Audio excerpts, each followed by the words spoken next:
There he is. He's coming.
Does anybody recognize this man?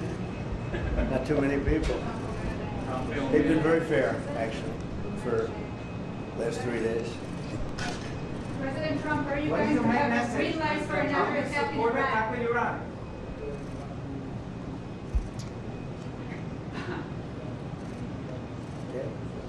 Mr. President, how quickly should you folks move to phase 2 of the peace plan for Gaza?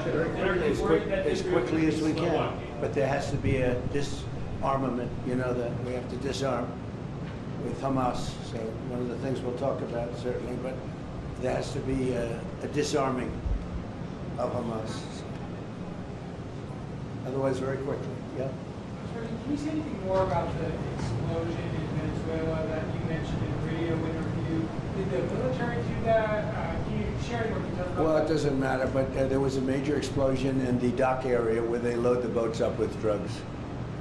They load the boats up with drugs, so we hit all the boats, and now we hit the area. It's the implementation area. That's where they implement, and that is no longer around. Is that the only strike that the U.S. has done? I don't want to comment on it. President Trump, yesterday there was an explosion overnight, and the Russians say that Ukraine tried to hit the residence of President Putin. Do you have any information? No, I don't know about it, actually, and I don't, I just heard about it, actually, but I don't know about it. No. Did you speak with That would be too bad. That would not be good. What was the outcome of your telephone call with President Putin this I had a very good talk this morning. I waited till this morning because it was pretty late by the time we finished, like 2:30 in Russia, 2:30 in the morning. And we had a very good talk. We spoke at 8 o'clock in the morning hour time, and it was a very productive talk. I mean, we have a few very thorny issues, as you can imagine. He knows about thorny issues probably better than anybody in the world, but it's working out. We have a couple of issues that we're going to get resolved, hopefully, and if we get them resolved, you're going to have peace.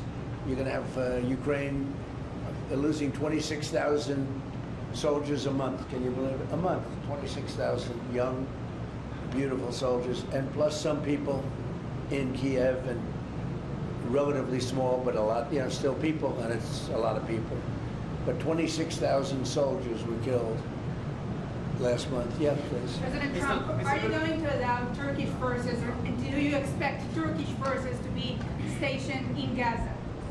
So I have a great relationship with President Erdogan, and we'll be talking about it. And if it's good, I think that's good. And a lot will be having to do with Bibi. We're going to be talking about that. But Turkey's been great, and he's been, you know, excellent as far as I'm concerned. I don't know about you. To me, he's been very good. Can we get another question from Israel? Sure. Yes. Mr. President, can you tell me a little bit about your relationship with Prime Minister Netanyahu and how important it is for you to see him be pardoned by the Israeli president? Look, he's a wartime prime minister. He's done a phenomenal job. He's taken Israel through a very dangerous period of trauma. Israel with other people might not exist right now, if you want to know the truth. That's a pretty big statement, but it's true. I feel that. You had the wrong prime minister. Israel right now would not exist because they were Mr. Trump. They were met with a force, the likes of which very few countries could have handled, and we worked together, and we were extremely victorious, to put it mildly. Now I hear that Iran is trying to build up again, and if they are, we're going to have to knock them down. We'll knock them down. We'll knock the hell out of them, but hopefully that's not happening. I heard Iran wants to make a deal. If they want to make a deal, that's much smarter. You know, they could have made a deal the last time before we went through, you know, a big attack on them, and they decided not to make the deal. They wish they made that deal. So I think, again, they should make a deal. They want to make a deal, but sometimes that doesn't happen. Yeah, please. Mr. Tom Biden, WMLH 24 News Israel. Would you support the overthrow of the Iranian regime? Who? Iranian regime. I'm not going to talk about overthrow of a regime. They've got a lot of problems that are in. They have tremendous inflation. Their economy is bust. Their economy is no good. And I know that people aren't so happy, but don't forget, every time they have a riot or somebody forms a group, little or big, they start shooting people. You know, they kill people. And the people tend to, I've watched this for years. There's tremendous discontent. They form 100,000, 200,000 people. All of a sudden, people start getting shot. And that group disbands pretty quickly. So I've watched it for years. They're vicious, vicious people. Yeah. Mr. President, in that one news, will you support an attack, Israeli attack on Iran if Iran will not have a deal? If Iran will continue with their ballistic missiles and also nuclear weapons? If they will continue with the missiles, yes. The nuclear, fast. Okay? One will be yes, absolutely. The other was, we'll do it immediately. Mr. President, one of us from Channel 12 News. What are your plans regarding Gaza for the next few weeks? Well, we're going to be dealing on Gaza. That's why this very great prime minister is here right now. We're talking about Gaza. We're talking about a lot of things. We have about 5 major subjects that we're discussing, and Gaza will be one of those subjects. Mr. President, can you guarantee that the last hostages, on film, will be released before we continue to the second phase of the Gaza plan? Well, let's put it this way. Every hostage just about that's been released was released because of me, Steve Witkoff, Jared Kushner, my whole team, Marco Rubio, Pete Hegseth. They were all released because of us. None were released in the Biden administration, none. They were all released because of us. Then we had a lack of releases with respect to the dead. And all of a sudden they started coming back because I said, nope, you said you were going to. We have one wonderful young man whose parents are right now inside. And he's, what beautiful parents, a beautiful brother, sister, and like a beautiful family, and they're waiting for their son. It's the only one left, and we're doing everything we can to get his body back. And the parents just said, hopefully he's alive. And I said, I'd love you to think that way. Okay? So we're doing everything we can. Do you have President Trump? But then think of it. Out of all of these people, and I'm not just talking about the final 20. Right. Look at all of the people. What do you think the total number is? 255. 255. 254 came out, one more. Think of that. And we got them all.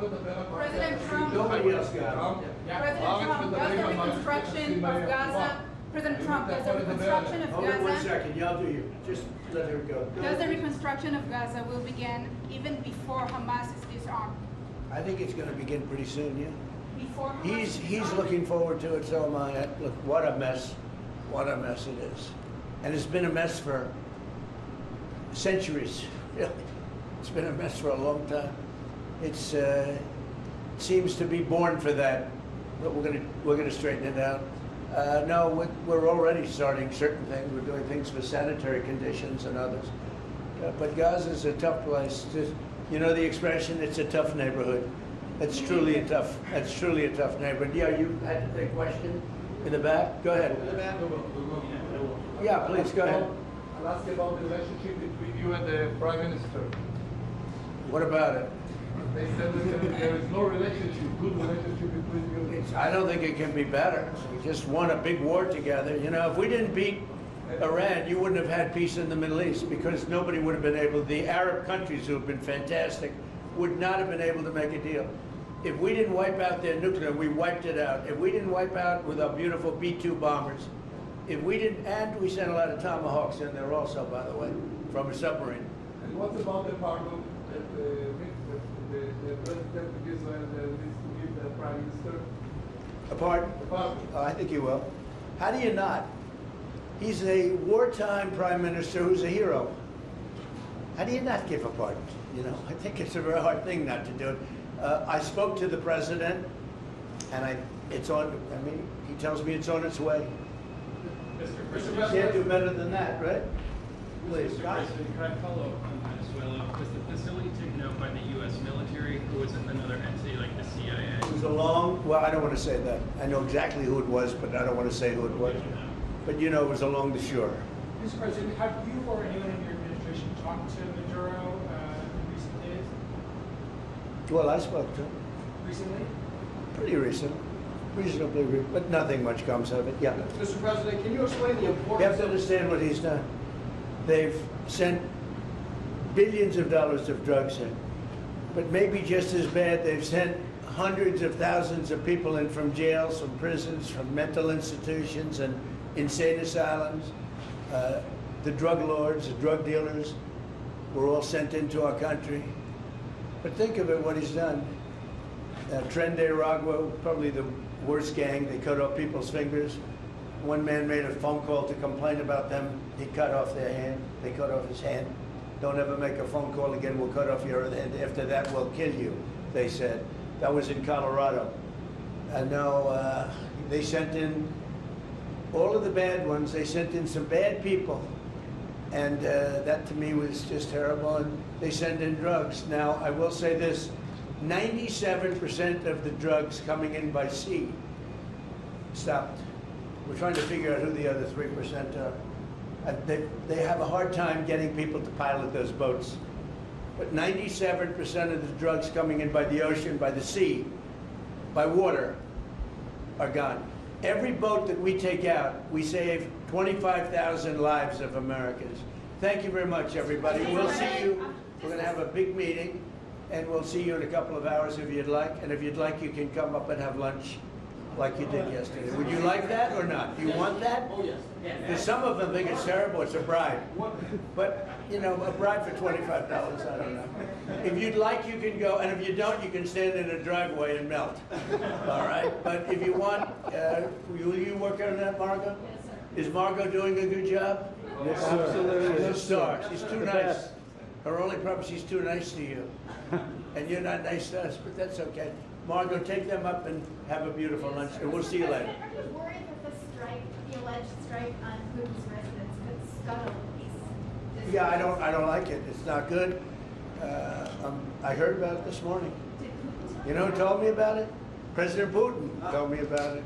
Early in the morning, he said he was attacked. It's no good. It's no good. Russian officials Don't forget, you know, the Tomahawks. I stopped the Tomahawks. I didn't want that. Because we're talking about, you know, it's a delicate period of time. This is not the right time. It's one thing to be offensive, because they were offensive. It's another thing to attack his house. It's not the right time to do any of that, and can't do it. And I learned about it from President Putin today. I was very angry about it.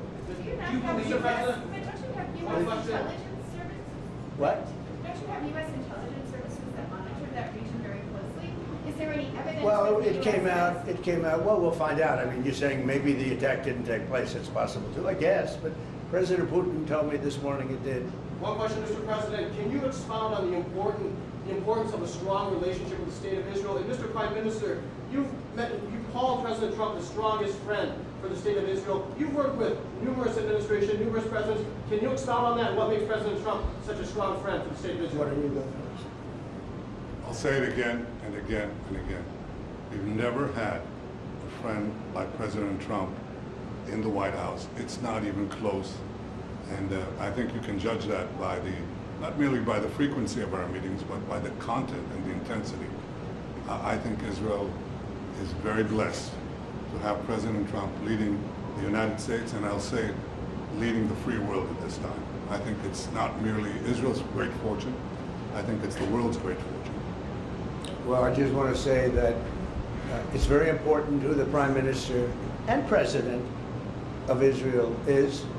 We have a great relationship. It was an honor to speak before your leaders. That was a great honor for me. I think it had not happened before, or something they told me. But the relationship's been extraordinary, and Bibi's a strong man. He can be very difficult on occasion, but you need a strong man. If you had a weak man, you wouldn't have Israel right now. Israel would have been, you know, Israel with most other leaders would not exist today. They would not exist. And now they're stronger than ever. Yeah, please. Are you going to ask Netanyahu to sign an agreement with Syria? Well, I hope he's going to get along with Syria, because the new president of Syria is working very hard to do a good job. He really is. I know he's a tough cookie, and he's, you know, you're not going to get a choir boy to lead Syria. That's the one thing I will say. So I hope they're going to get along, because, you know, I dropped the sanctions on Syria because otherwise they wouldn't have had a chance. We want to see Syria survive. So we're going to be talking about Syria too. Okay? Thank you very much, everybody.